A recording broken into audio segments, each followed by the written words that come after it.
2004, a time almost every kid I knew favorite hobby was card games. Didn't matter what it was, Pokemon, Yu-Gi-Oh! Heck, I even remember a couple of us having Digimon trading cards. Most of us didn't even know how to play the game, but just collecting the cards was enough. Now, some of us weren't so lucky. Our parents couldn't get us the latest card sets, or our cards would get destroyed taking it from home to wherever we were going. Thus, there was another alternative to this, which was video games that were card games. Heck, the Pokemon trading card game is considered to be one of the best games in the Pokemon series. Now, what if I told you Kingdom Hearts did this as well? Sorta. Kingdom Hearts Chain of Memories was a Game Boy Advance game, I know a little bit of a step down from the PS2, but that'll change, that came out on December 4th, 2004.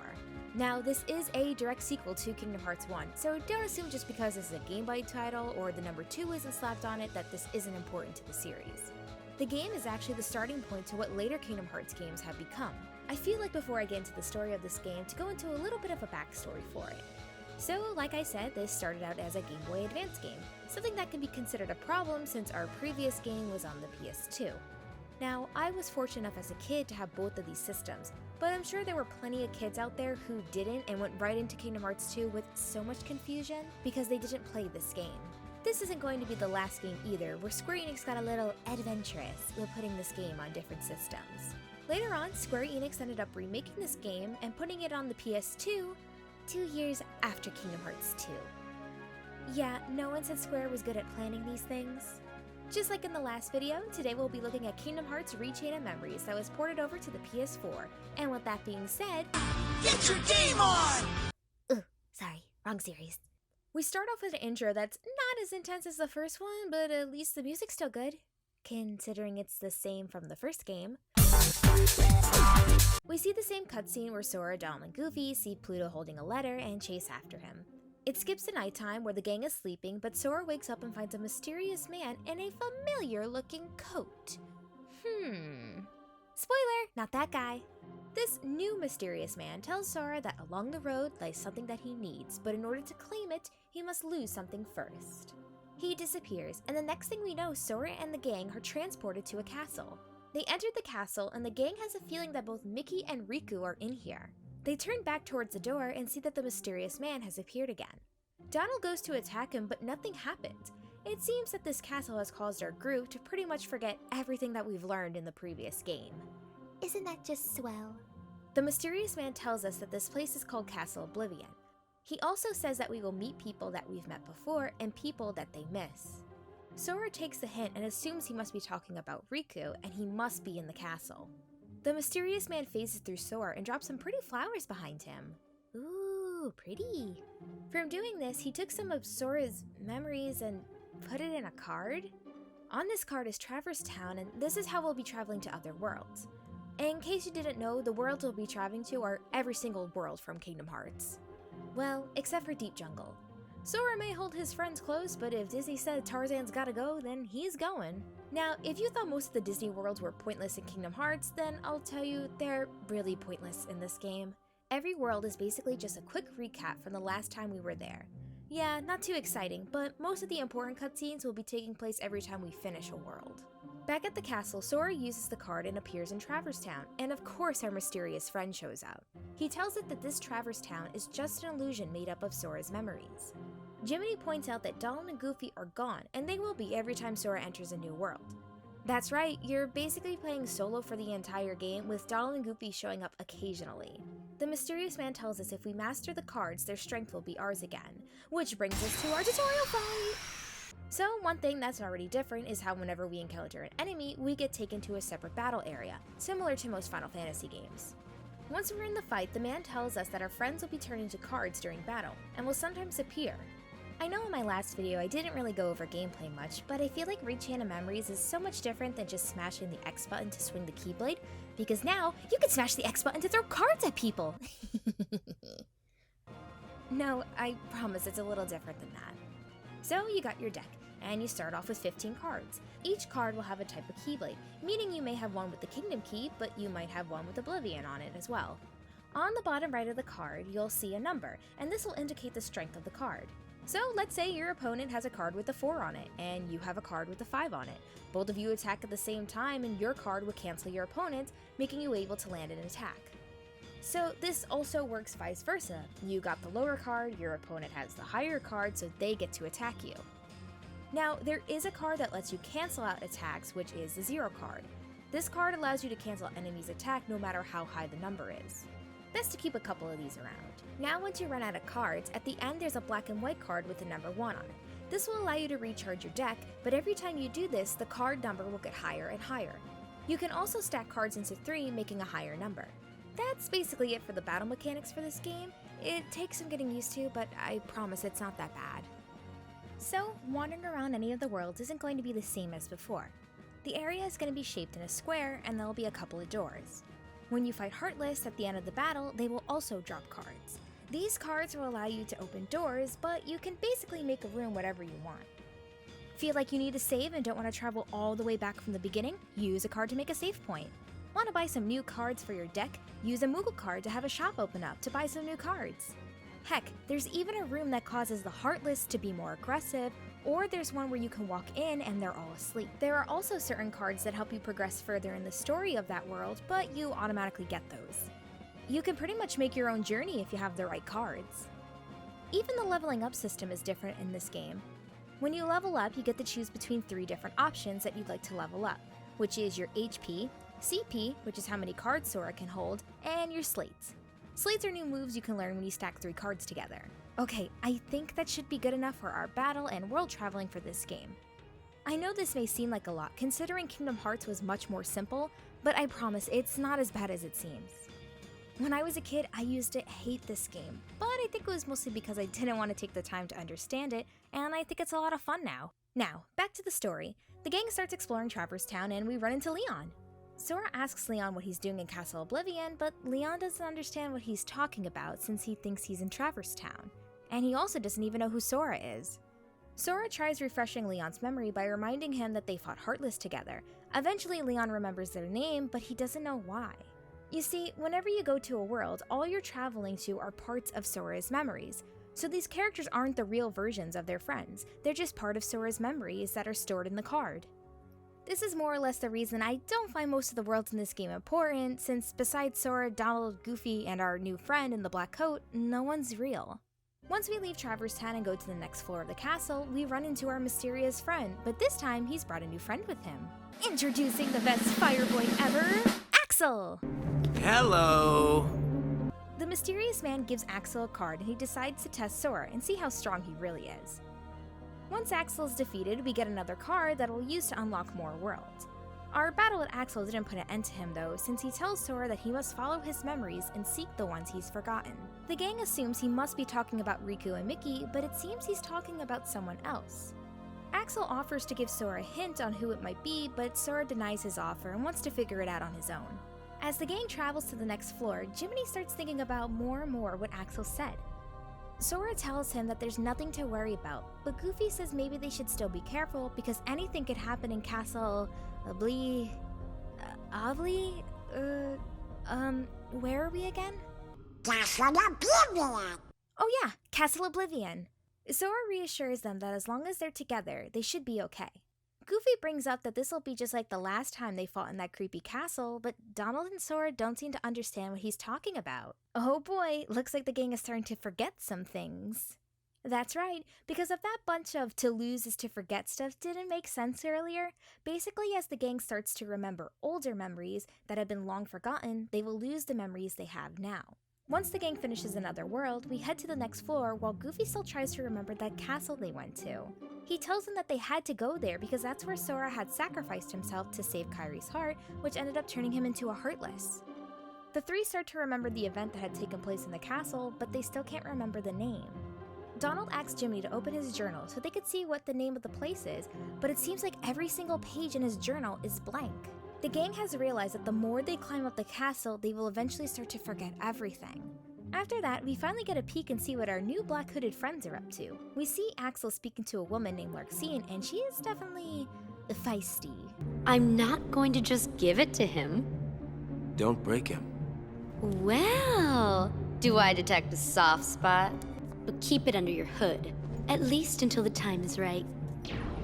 Larxene is curious why Axel is so interested in Sora. Axel said it's because since Sora turned into a Heartless, he never lost his sanity, and that there was only one man who was able to do that before. No, it doesn't get explained in this game. Axel finally reveals the name of his group and says that they're called the Organization, and that they plan to unlock the mysteries of the heart. As the gang keeps traveling, Sora starts to remember another girl that was on the island with them. We see the girl drawing a picture of her, Sora, Riku, and Kairi together. After that, Sora starts to remember seeing that girl from when he was a kid. Sora takes a moment to try to remember more about her, and he starts to remember they used to play together with Riku, and she would always draw pictures of them. She disappeared one day without any explanation and saying that the grown-ups knew but never said anything. We go back and see Axel and Larxene chit-chatting, and it seems Larxene wants to have her turn to fight Sora. Axel asks Larxene to not go too hard on him since he is the key to take over the organization. It looks like the smaller group that's in the castle is trying to overthrow whoever's in charge. I love workplace drama. Larxene leaves, but it seems Axel might have his own plans going on. You would have been wise to have done the same, Larxene. After the gang finally finishes all the useless worlds, they finally run into Larxene, and she's a whole bitch. Like, not even half, just a whole. When that poor girl hears that you've forgotten her name, why, it'll break her heart. Oh, does it hurt because it's the truth? You are just a baby. Sora catches on to what Larxene is saying and finds out that the girl is in the castle and the organization is keeping her hostage. Larxene attacks Sora and a star-shaped charm falls out of his pocket. Sora doesn't know where it came from, but Larxene ensures Sora that he's had that the entire time. While looking at it, Sora starts to remember the girl's name, which is Naminé.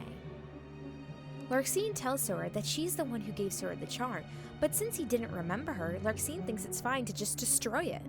Sora takes it back, saying that it's important to him since Naminé gave it to him. Once the two finish fighting, Larxene gives Sora more cards because he's being a big baby, and she disappears. Larxene goes back to Axel and another member appears, named Vexen. It seems Vexen was sent to help out this group and doesn't seem to try to overthrow the organization like the others. Vexen would like to run a couple of tests of his own on Sora with something that he's created.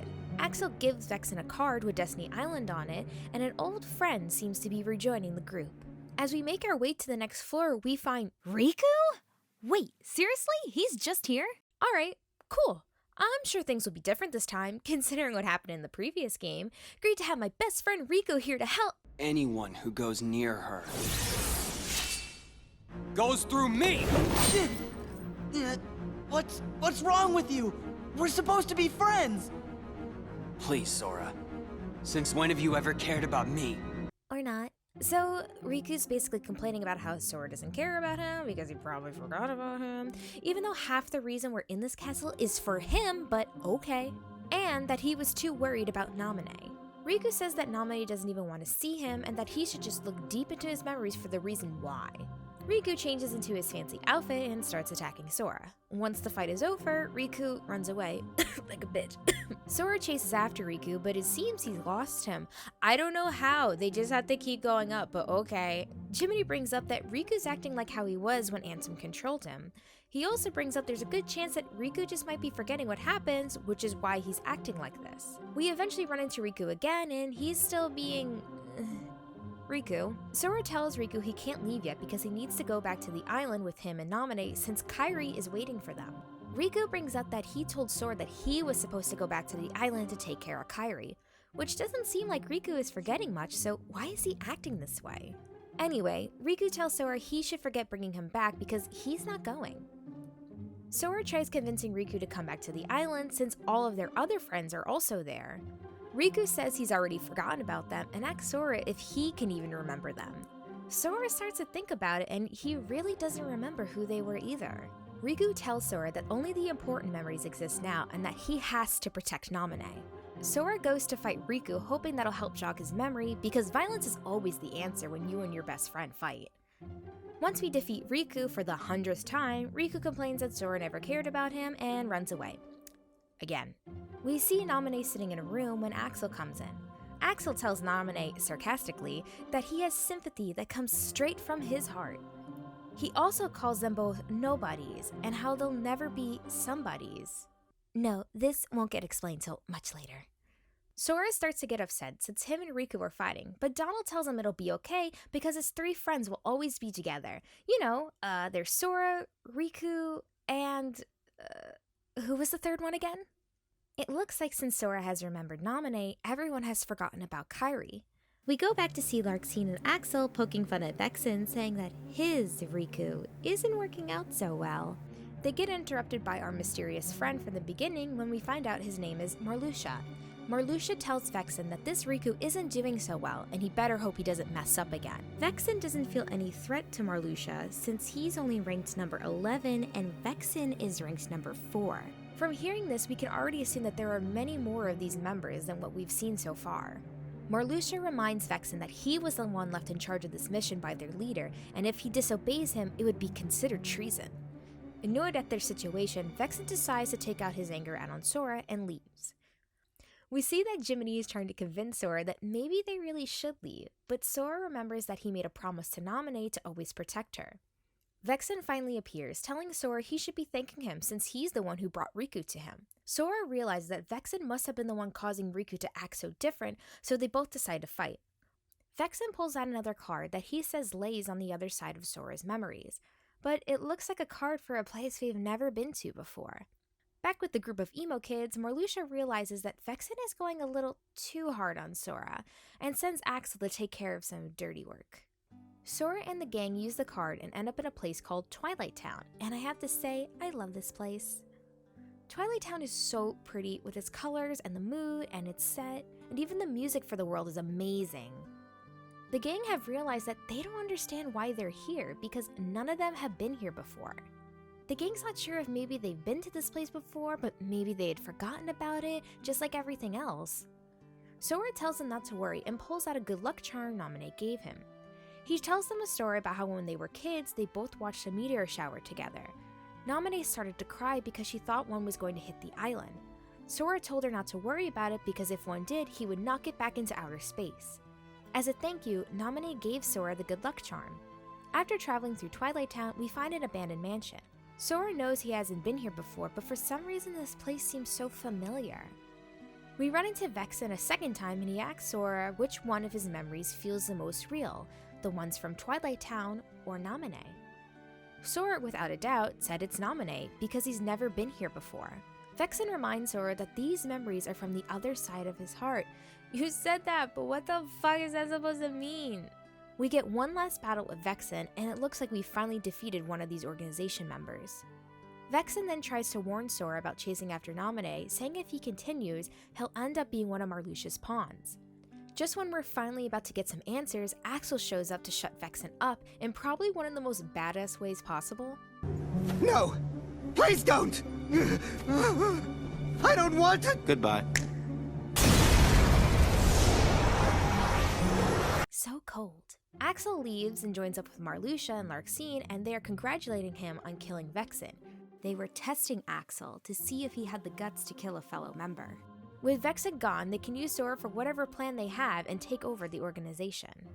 Sora runs into Riku again, where he warns him once again to stay away from Naminé, since he also made a promise to protect Naminé. It turns out Riku has made the same exact promise that Sora made with Naminé. Sora pulls out his good luck charm to show proof that it was him who made the promise, but then Riku pulls out his own good luck charm. Riku assures Sora that he must have a fake charm and both start to fight. After the fight, Riku runs off, to no surprise, and drops the charm behind him. Sora picks it up and it turns into the Destiny Island card. If you were confused about what's been going on this entire time, don't worry, so is our group. Donald and Goofy want to take a minute and try to understand their current situation. How is it possible that both him and Riku have the same charm and the same promise? Sora starts getting annoyed at his friend since they think he could be wrong about this entire situation. They ask what happened to him because ever since he's gotten to the castle, he's gotten very paranoid about Naminé. Now, Donald and Goofy aren't telling Sora he's wrong or that he's a bad friend for forgetting Naminé, but they're just asking their friend to slow down for a bit and to think through a little more. Sora, on the other hand, doesn't appreciate their input and storms off without them, so for a couple of sections of the game, you'll be getting no Donald and Goofy cards. I I have to say, coming from the previous game, I think Donald and Goofy are much better friends/teammates, especially when you compare them to... Sora, sorry. Yeah, that one. They never questioned Sora through a majority of the game and only wanted to be there for their friend. After Sora storms off, we see Axel talking to Naminé, letting her know that now it's just Sora all by himself. Axel, however, gives Naminé a hint, saying that Marluxia isn't around, so nobody would be getting in her way, and with that, Naminé sneaks out of the room. Now, what could you be up to, my red-headed friend? Sora uses the Destiny Island card and runs into a couple of unimportant friends. They poke fun at him, saying he acts very different whenever she is around. While exploring and running into the Riku of Sora's memories, the ground starts shaking and Sora runs into Darkseid. Because, why not? Once defeated, Sora finally runs into Naminé, but it looks like Naminé isn't really here. She tells Sora that it's not really her that he wants to see, it's someone else. Naminé's good luck charm turns back into the Wayfinder, and Sora finally sees the fake Naminé as Kairi. Unfortunately, Sora does not remember her name. Once we leave Destiny Island, we see the real Naminé on the next floor. Sora finally realizes that this special person isn't actually her. Sora asks Naminé what her name could be, and just when Naminé was going to explain everything, Riku comes in and ruins our moment together for another fight. After defeating Riku, it still seems like he doesn't want to give up and throws some darkness at Sora. Just when Riku is about to attack Sora, Naminé is able to stop Riku. Larxene shows up to explain that this Riku is just a fake, and that the real Riku was never here to begin with. This Riku was just one of Vexen's experiments, and with Naminé, she was able to control him by messing with his memories. She also explains that even the memories that Sora's been remembering with him and Naminé were also fake. She can also do this with real objects, which is how she was able to transform Sora's Wayfinder into the Star Charm. Marluxia had planned to use Naminé to control Sora, that way he could help them take over the organization. Larxene lashes out at Naminé, but Sora still tries to protect her. Larxene questions on Sora why he still cares, and it's because Sora still made a promise to protect Naminé and doesn't care that it's fake. Just when Larxene is about to put an end to us, Donald and Goofy show up to help us fight. Once Larxene is defeated, Sora gets a chance to catch everybody up on everything and to let them know what happened. Jiminy asks Naminé if there's a way she can restore their memories to the way that they were before. She tells them yes, but they have to make it to the 13th floor, but it won't be that easy. Marluxia is waiting for them, and Naminé is scared of him because he threatened that he would lock her away in this castle for the rest of her life. Sora asks Naminé to not cry and that he still wants to keep this promise to her because even though this promise and these memories are not real, they still feel real to him. Sora asks Naminé if she could stay on this floor and watch Riku, and I have to say, this is my favorite shot of Riku, and just look at him. Why does he look like that? As the gang travels to the last floor, Sora still asks himself who this person he keeps thinking about. He asks Donald and Goofy who this person might be, but it seems that they don't remember either. Since they have forgotten so many memories, Goofy decides that they should make a promise together, and that even though if they're scared, separated, or if they forget each other, they will always be friends. Isn't that cute? Axel then meets up with Marluxia, where he then asks Axel why he let Naminé escape. It seems Axel was being more of a double agent when he came to Castle Oblivion. He was pretending to be on Marluxia's side. He then killed Vexen to prove to Marluxia he was really on his side, but in reality he was sent by his superior to finish off the traitors. Crazy, I know. They both start fighting, and just when Axel looks like he has the upper hand, Marluxia takes Naminé and uses her as a shield. Sora shows up and basically turns this scenario on Axel, telling Sora that Axel was willing to destroy Naminé to get him. Axel tries putting some common sense into Sora, saying that he's just being Marluxia's pawn, but Sora doesn't really care because he's planning to destroy both of them anyway. Sora finally defeats Axel, but don't worry, this won't be the last time we'll see Axel. Sora runs up ahead where Marluxia orders Naminé to erase all of Sora's memories, that way they can restart from scratch. Naminé refuses to listen to Marluxia, but Sora tells Naminé to go ahead and do it anyway, because who else would Sora protect if she was gone? Really, Sora? Really? This promise here is starting to get a little annoying. Marluxia breaks the news to Sora that this promise doesn't matter because once Naminé erases all his memories, he would basically become an empty shell just like the replica Riku. Speaking of replica Riku shows up and basically comes to terms with who he is. He says it doesn't matter that he's a fake or not because he also has his promise to keep Naminé safe. Marluxia mocks both of them for keeping a fake promise, I don't blame him, and with that we start our final boss fight. Well, the one of many. This is still a JRPG, which wouldn't be the same without multiple boss fights. We saw off with just a basic form of Marluxia, so there's nothing too crazy about it, but the music is so good. Once he's defeated, we go into the next form, and okay, he's not as giant as Ansem, but it still looks pretty cool.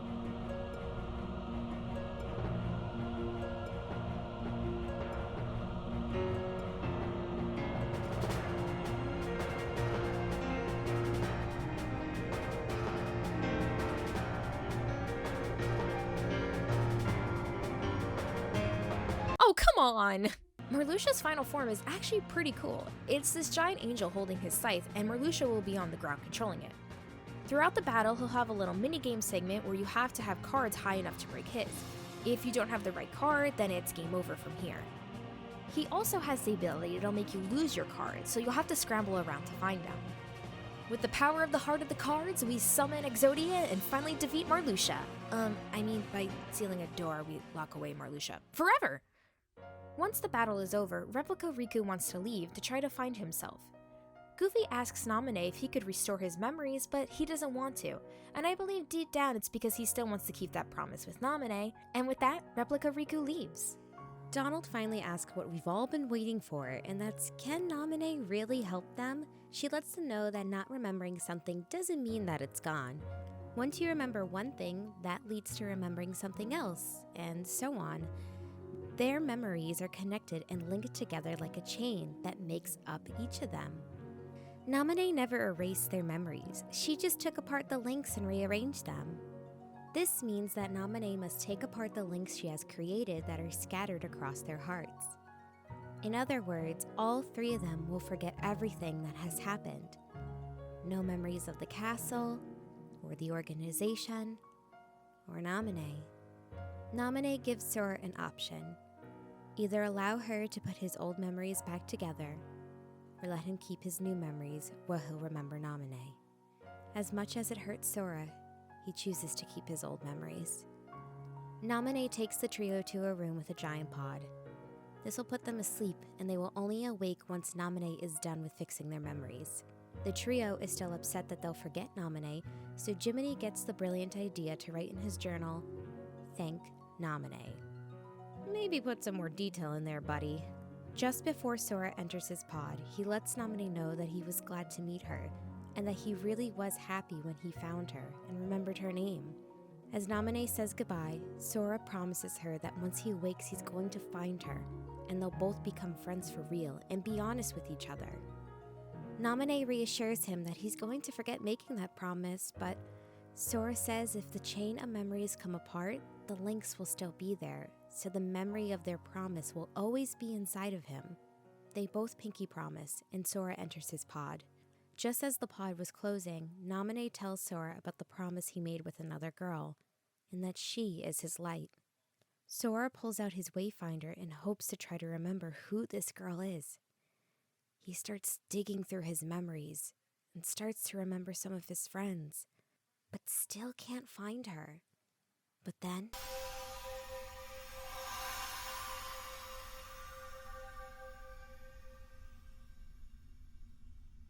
Kairi!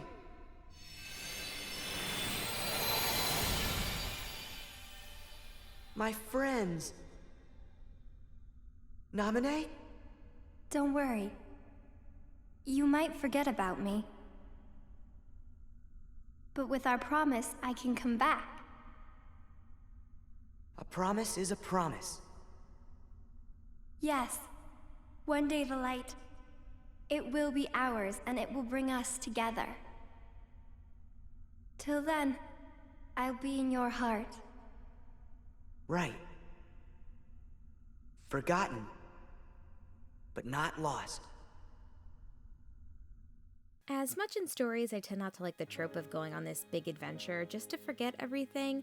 Also, we won't be thanking Naminé till much later in the series.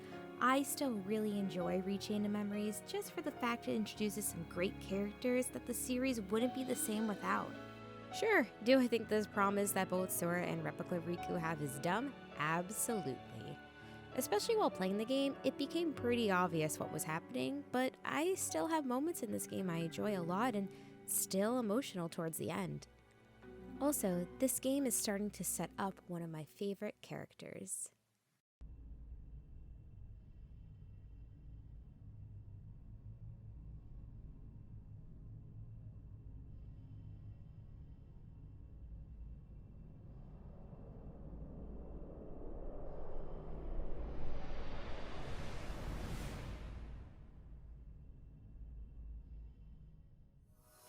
There is always sleep between part and meet, with our usual words on the usual street. So let us part like we always do, and in a world without you, I'll dream of you. When I come to, let us meet with our usual words on the usual street. Hi guys, thank you so much for watching. I know it's definitely been some time since I've done a Kingdom Hearts video, but considering this month is the 20-year anniversary for Kingdom Hearts, I figured there wouldn't be a better time to pop out another video. I promise more Kingdom Hearts videos this year will be coming out in celebration for the 20th anniversary, so please look forward to it. Well, bye!